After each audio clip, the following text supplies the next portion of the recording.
And now for part 2 of my interview with CNN primetime host Campbell Brown.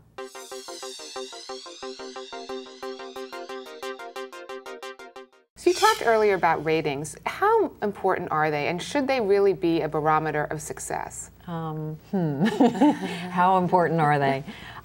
Look, they're important. They matter, without question. This is a for-profit business. Do I obsess over them? Do I base every decision I make on them? I can't. It's not who I am. It's not what I do. It's not what my background is. All I can do is do the best show I can, and to try to stay true, again, to my ideals and to what journalism is about, and not really worry too much about that.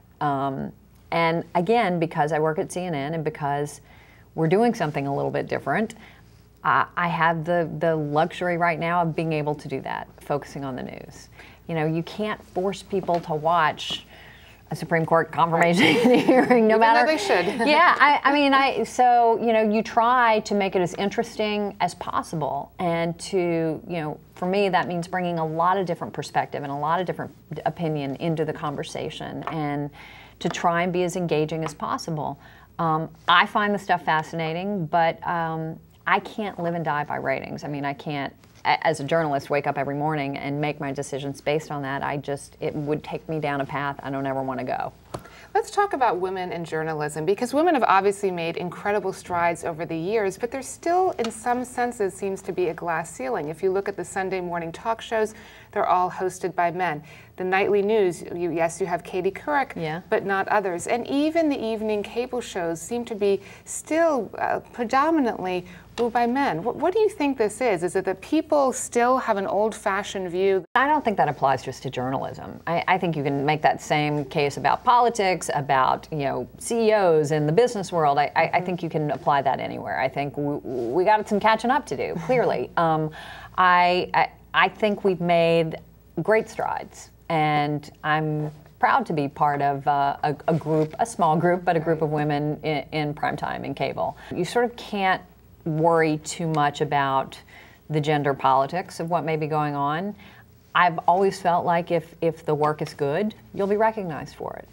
And you know, it may take time, but at the end of the day, you will be. And that has to be your focus. I just don't think you can obsess about the other stuff. I think there is incredible opportunity out there for us right now. I mean, are we judged in different ways? And are there different standards oftentimes for women in television news especially? Yes, absolutely. I think that's often the case. You know, looks and appearance always for women becomes an issue in a way it never does for men. Aging, you know, I mean, there's no question that men are allowed to age much more so on television than women are. I mean, we have a shorter shelf life. So different standards for men and women in terms of appearance? Yeah, but at the, again, yes, but at the end of the day, I come back to the work, because I do think that you can overcome that the work speaks for itself, and people will get beyond that kind of stuff if you're doing great, if you're doing a great show, or if you're doing great journalism. What about balancing motherhood and work? Because you recently came back from maternity leave, you have 2 young children. How are you able to do it? And do you think there's such a thing as balance? No. No, there is no such thing as balance. No, no, and no. I have 2 little boys, both under 2 years old. And you know, it's chaos. I mean, I'll be honest, I'm sleep deprived, but it's also the greatest thing that ever happened to me, so I can't really complain. But, you know, you always feel, you're a mother, you know this, a little bit inadequate, like you're just not getting it done. Right. Whether it's at home or at work, you just feel like, you know, every time I walk out the door and say goodbye to them on my way to work, my heart aches, you know, and then I get to the office and I get focused and, you know, I move on, and then, you know,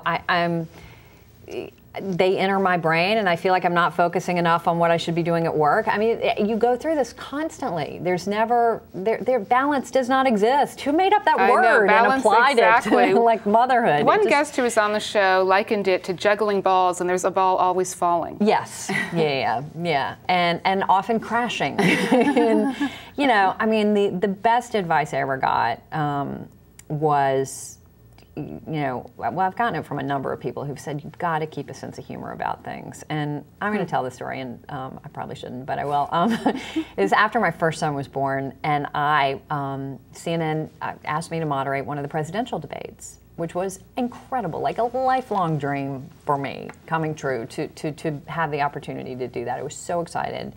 I was still breastfeeding my son, and the debate was in Austin, Texas. He was in New York. So I was FedExing breast milk back, like during the debate, to my husband in New York so we could continue. And I remember the debate went really well. There was, you know, a snowstorm or something, and the FedEx flight was delayed, and the milk didn't make it. And my husband had to give the baby a bottle of formula, and you know, I was like crying, literally, in the airport. Like, I couldn't believe that I hadn't, you know, that something had fallen through the crack. I hadn't thought of like every possible scenario to cover myself, and the baby was going to get a bottle of formula. And it was like, I just stopped for a minute and I thought, I'm losing my mind. Like, formula is a great thing. Like, my baby's getting a bottle of formula. He's fine. Like, stop obsessing over this stuff or you're going to make yourself crazy. And I went from literally sitting in the airport crying, where I'm sure people were walking by thinking, who is this crazy woman, to laughing out loud to myself at how ridiculous I had become, and like trying to do it all, and you know, trying to be the perfect mother and trying to do my job perfectly. It ain't happening. It's never going to happen. It's not possible.